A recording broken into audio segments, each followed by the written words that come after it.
Mesdames et messieurs, bonjour et bienvenue dans votre journal de 15 heures. Voici les titres de ce journal. Lancement de la 3e édition de la conférence et de l'exposition Vente au Palais du Peuple.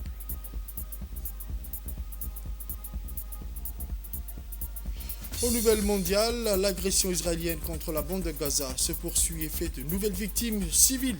Les détails dans ce journal de 15 heures. Le journal au complet à présent, mesdames et messieurs. Je vous le disais dans les titres, au Palais du Peuple, l'association d'Omar Yodadel à Djibouti, en partenariat avec le Chambre de commerce de Djibouti, a organisé le samedi 9 novembre 2024 une cérémonie de lancement de la 3e édition des conférences et Expo Vente. La cérémonie de lancement s'est déroulée au Palais du Peuple. L'association est une association 100% féminine créée spécialement pour les femmes entrepreneurs dans le but de promouvoir et de développer leurs activités. Cet événement avait pour objectif de valoriser l'engagement et l'innovation de ces entrepreneurs des secteurs d'activité.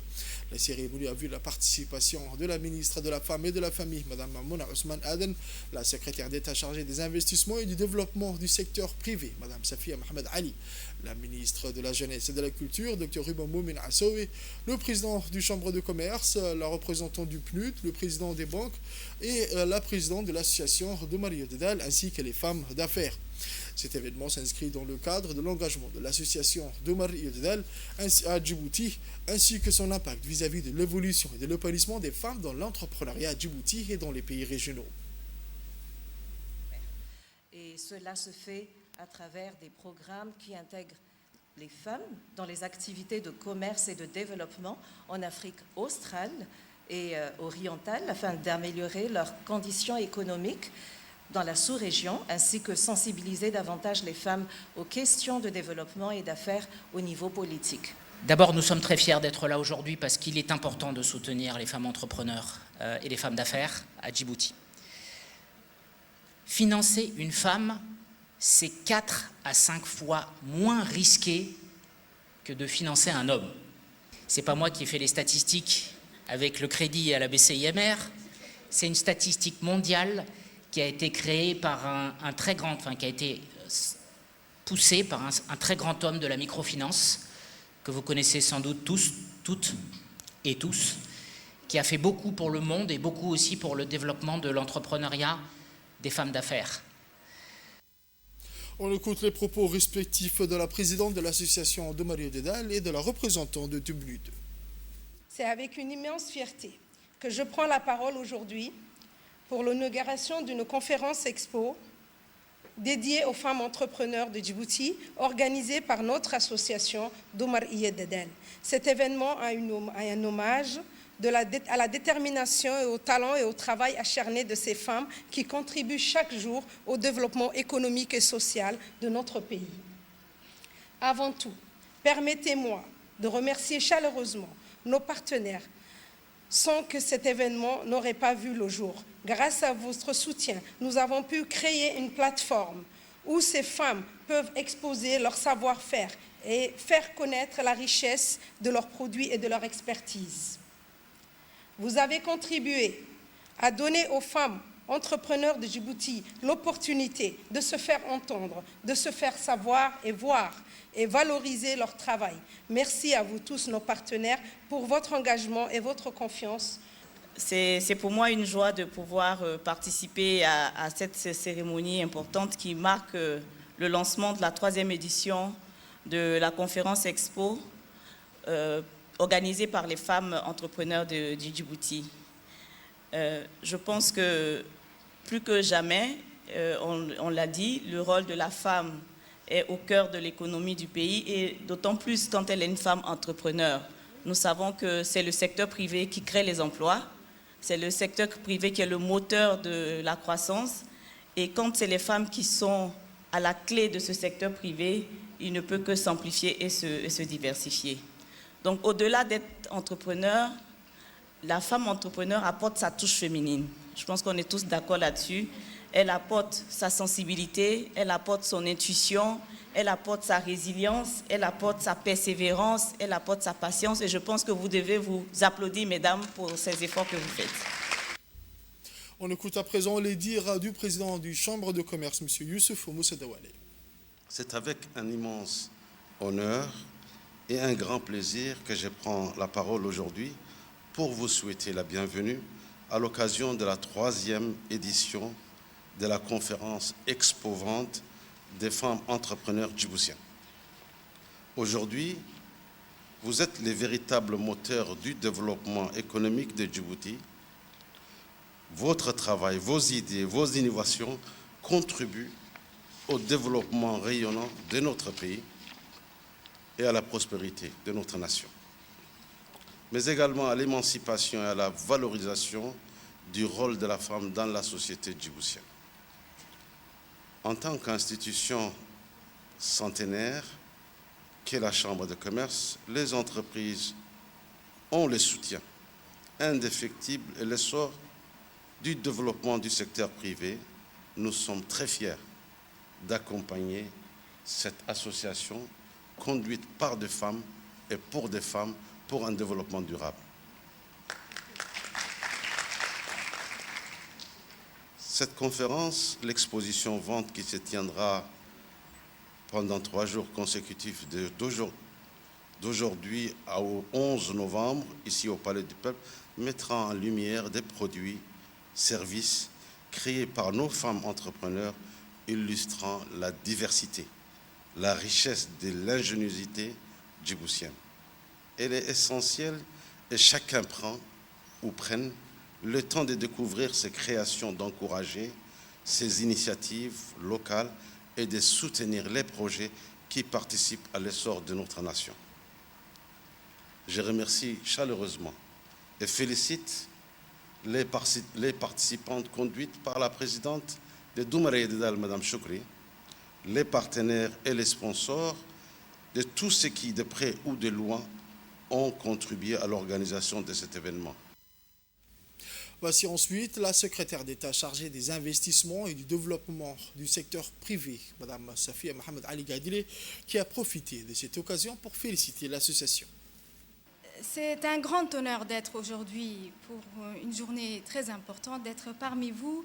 Mes premiers mots, de prime abord, je voudrais adresser mes sincères félicitations et encouragements à l'endroit de Madame la fondatrice et présidente de Doumare Yedidal, ainsi que les membres de l'association et toutes les femmes qui font affaire en République de Djibouti pour les efforts qu'elles fournissent pour avoir stimulé notre économie et surtout pour avoir créé des emplois pour elles-mêmes d'abord, des emplois décents et durables pour elles-mêmes et pour les Djiboutiens et les Djiboutiennes qui, après accès à un emploi, sortent de la pauvreté et arrivent à gérer mieux leur quotidien.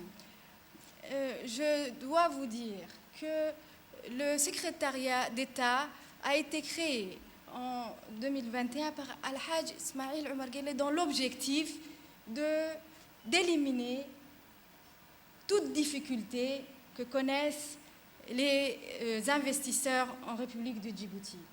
C'est l'objectif principal.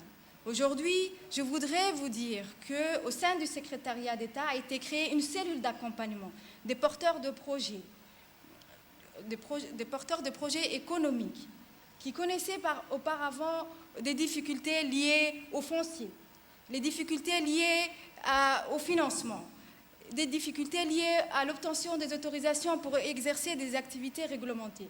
Aujourd'hui, nous sommes à vos côtés, vous n'êtes plus seuls. Le secrétariat d'État vous accompagnera. Je vous recevrai moi-même chaque après-midi, il suffit de le demander. Vous êtes soutenus, mesdames.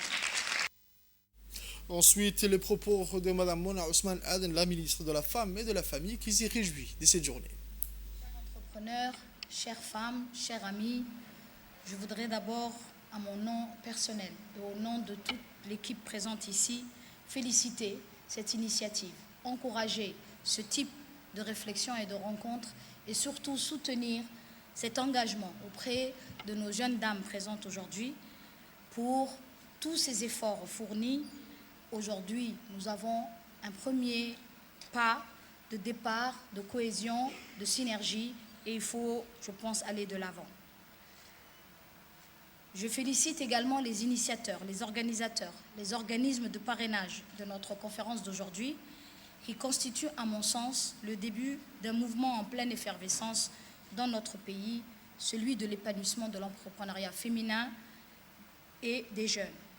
En effet, ce mouvement est appelé à devenir un véritable moteur de changement qui définit le contour de notre économie et de notre société. Je ne dis pas cela par simple complaisance, mais bien parce que les femmes et les jeunes entrepreneurs apportent un souffle nouveau à l'entrepreneuriat. Leur énergie, leur créativité sont autant d'atouts qui leur permettent de développer des projets innovants et durables. C'est pourquoi il est essentiel de les soutenir, de leur offrir une plateforme pour faire connaître leurs produits et services.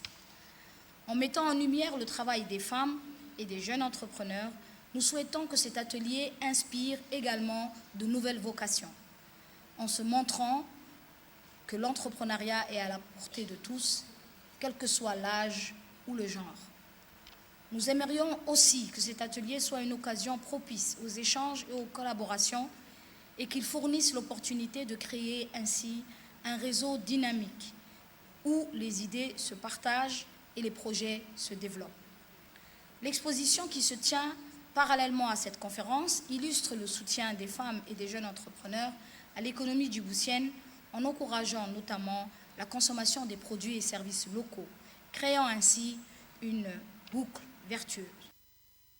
Il est l'heure de l'appel. La suite de l'actualité à présent, mesdames et messieurs. C'est dans le cadre de la Semaine nationale et africaine de la jeunesse que l'Agence nationale pour la promotion de la culture a organisé une conférence consacrée aux relations historiques et culturelles entre Djibouti et le Soudan. Le pays a mis l'honneur cette année. Soudan.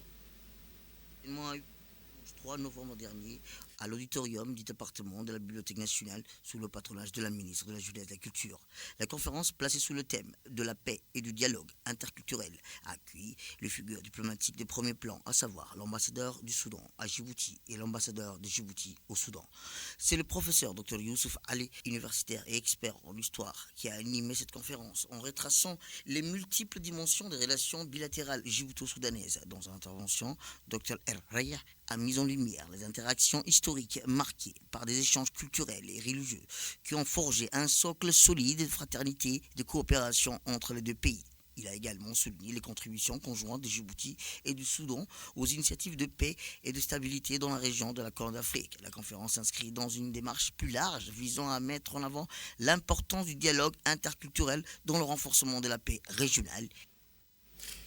On écoute la brève intervention de l'ambassadeur du Soudan à Djibouti, son Excellence, M. Mohamed Saïd Hassan.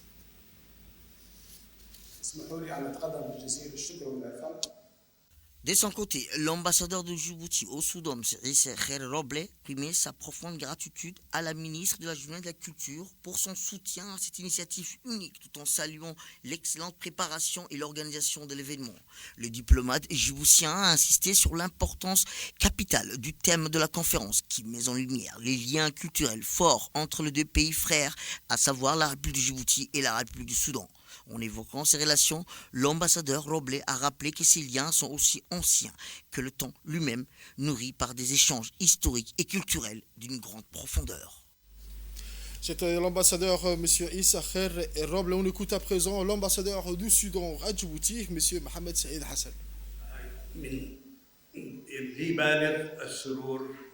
L'ambassadeur du Soudan à Djibouti, M. Mohamed Saïd Hassan, a exprimé lors d'une brève intervention sa grande satisfaction de participer à cette conférence portant sur la paix et les relations historiques et culturelle entre la République de Djibouti et la République du Soudan. Le diplomate soudanais a souligné que cette conférence intervient après une série d'événements organisés dans le cadre de la Semaine nationale africaine de la jeunesse avec la participation d'un groupe de jeunes venus du Soudan ainsi que des pays voisins. Dans son allocution, l'ambassadeur a précisé que ces rencontres fructueuses ont offert aux jeunes Soudanais l'opportunité de découvrir un nouvel environnement d'échange, des idées et des perspectives avec leurs homologues de Djibouti, des pays voisins, sur des sujets essentiels tels que la paix, le développement et le rôle fondamental de la jeunesse, un acteur clé sans lesquels il serait impossible d'atteindre l'objectif fixé. Voici à présent le Dr Ibo Moumil Assoué, ministre de la Jeunesse et de la Culture de Djibouti. Pour moi, un honneur et un plaisir de vous accueillir aujourd'hui à la BAN pour cette conférence exceptionnelle dédiée aux liens historiques et culturels profonds qui unissent nos deux pays, le Soudan et Djibouti. Je souhaite donc la bienvenue à toutes les délégations et à tous les participants qui sont avec nous aujourd'hui pour participer aux riches discussions et approfondir nos réflexions sur la culture, la paix et le développement, ainsi que le bien-être. Vous savez que le Soudan est cette année mis à l'honneur pour la journée nationale et africaine de la jeunesse. Donc c'est un plaisir d'accueillir de jeunes du Soudan qui ont participé au forum. En effet, la culture est un pont entre le peuple et nos liens avec le Soudan en témoignent. Bien plus qu'une simple proximité géographique, nos relations sont ancrées dans une histoire commune marquée par des échanges constants, que ce soit au niveau des savoirs, des arts ou des traditions. À travers cette conférence, nous réaffirmons l'importance de ce patrimoine partagé, un patrimoine que nous avons la responsabilité de préserver et transmettre aux générations futures. Dans un monde en quête de stabilité, la culture de la paix est un pilier fondamental. Il est la construction active de valeurs universelles partagées, de dialogue ouvert et de collaboration transfrontalière. Nos cultures respectives, soudanaises et djiboutiennes, partagent cette vision. Et je suis convaincue que nous pouvons ensemble contribuer à promouvoir la paix comme un bien commun indispensable pour le progrès. C'est pourquoi nous appelons nos vœux le plus chers pour que le Soudan retrouve très rapidement la paix et la sécurité, Inch'Allah. C'est un souhait aussi du président de la République, son Excellence Ismaïl Omar Guelleh, l'actuel président de l'UGAD. En tant que ministre de la Jeunesse et de la Culture, je souhaiterais plus particulièrement mettre en exergue le rôle déterminant de la jeunesse dans ce processus. Nos jeunes sont les gardiens de cette culture de paix et à travers eux, nous avons la responsabilité de poser les bases d'un développement durable qui soit porteur de bien-être pour tous. En leur offrant un espace d'expression et d'action, nous consolidons une société plus inclusive, plus résiliente et plus harmonieuse. Je tiens plus particulièrement à remercier l'ambassade de la République du Soudan à Djibouti pour cette initiative précieuse et pour l'organisation de cet événement en partenariat avec l'Agence nationale pour la promotion de la culture. Sous l'égide du secrétariat d'État chargé au sport, la Fédération djiboutienne d'athlétisme a organisé au chef-lieu d'Ali Sabié la 7e édition de la course à Sadjogo. Le reportage. Sous l'égide du secrétariat d'État au sport, la Fédération djiboutienne d'athlétisme a organisé ce matin au chef-lieu d'Ali Sabié la 7e édition de la course d'Assadjogo. La compétition sportive s'est déroulée en présence de la première adjointe et préfète par intérim de la région d'Ali Sabié, Saïda Ouabri Assoui, le président du conseil régional d'Ali Sabié, Chamak Hassan Laleh, et du député Elmi Mahabbe Waïs, du président de la Fédération djiboutienne d'athlétisme, Saïd Ismail Hassan. Cette course a vu la participation en tout de 200 jeunes sur les différentes catégories, à savoir cadet, junior et senior. Outre la catégorie scolaire, filles, 2 km est donnée la victoire à la jeune fille Hawa Omar Galab. Et pour les garçons, c'est le jeune Abdi Higué. Quant à l'épreuve des 5 km, catégorie senior, c'est Abdel Fattah Abdillahi de la garde républicaine qui s'est classé en premier à l'issue de la course à Sadjogo. Et pour la catégorie filles, c'est Soumaïa Mohamed des forces armées djiboutiennes qui s'est classé en premier. Et pour l'épreuve de 8 km dans la course à Sadjogo, Aden Ouabri de la garde-côte a remporté la course. La deuxième est revenue au coureur Ahmed Daher. Cet événement sportif majeur de cette région du sud-est du pays s'est terminé dans une ambiance festive qui a réjoui tant les participants, les spectateurs et les organisateurs. Cette journée sportive à Sadjogo s'est terminée par la remise des trophées aux vainqueurs des différentes épreuves au programme. Les différents vainqueurs de la course, à savoir du 8 km, 5 km et 2 km, ont reçu chacun des trophées à la main des responsables.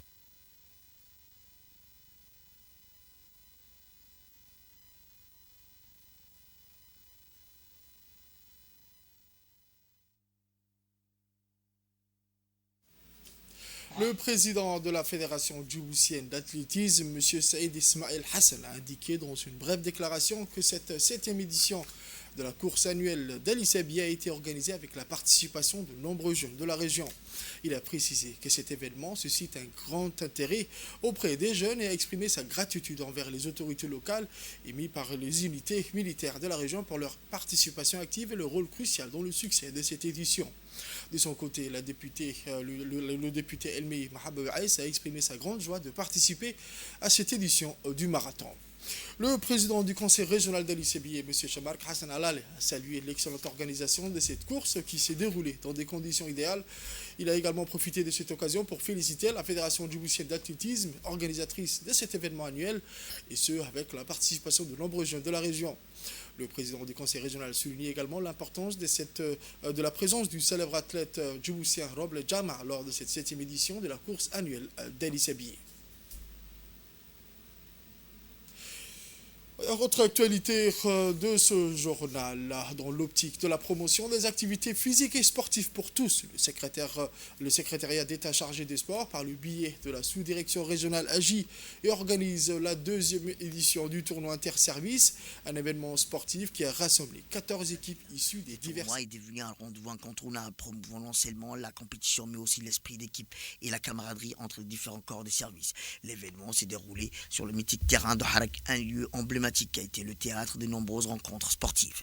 Le terrain a été animé par les acclamations d'une foule enthousiaste composée des familles, d'amis et de supporters venus des différents quartiers de la ville blanche. L'atmosphère était électrique à chaque passe, chaque occasion de but étant accompagnée des chants, des cris d'encouragement, créant une ambiance festive et conviviale. Parmi les personnalités présentes, on a pu noter la participation des figures éminentes telles que Mme Khadija Ibrahim Idriss, la secrétaire générale du secrétariat d'État du sport, M. Habib Djilani, l'adjoint du préfet de Tadjoura, Abdelkader Omar, et ainsi que Ahmed Ali, le vice-président du conseil régional de Tadjoura, et Dobok, le directeur des régions. Ces personnalités ont témoigné de leur soutien aux initiatives sportives locales, soulignant l'importance du sport dans le développement communautaire. Ces initiatives ne se limitent pas à une simple compétition sportive, elles visent à offrir au personnel des services de Tadjoura une opportunité de s'épanouir en dehors de leurs fonctions professionnelles souvent exigeantes et stressantes. Le sport est reconnu comme un vecteur essentiel du bien-être, permettant non seulement de se maintenir en forme, mais aussi de se renforcer. Les participants ont pu profiter des moments, des temps d'échange, de partage, renforçant ainsi l'esprit d'équipe et de solidarité. Là, c'était une grande opportunité de ramener ceux qui avaient quitté le terrain, de les ramener à rejouer le football, à quitter leur bureau et venir en symbiose jouer le supérieur et le subordonné ensemble. Donc là, c'est une très bonne initiative à laquelle nous remercions le secrétariat chargé des sports de continuer dans cette optique. Là, je suis heureux de fêter cet événement en compagnie d'un des grands joueurs de Jeune Harak, qui était en son époque un grand joueur à gauche, qui vient de très loin, c'est-à-dire de l'Europe, là où il vit depuis quelques années. Donc c'est un grand événement. Et là, je salue tout le monde. Moi-même, j'ai une sélection qui représente les écoles primaires de la région de Tadjoura. Et je suis heureux de fêter. On écoute le directeur de la région et du secrétariat d'État chargé des sports.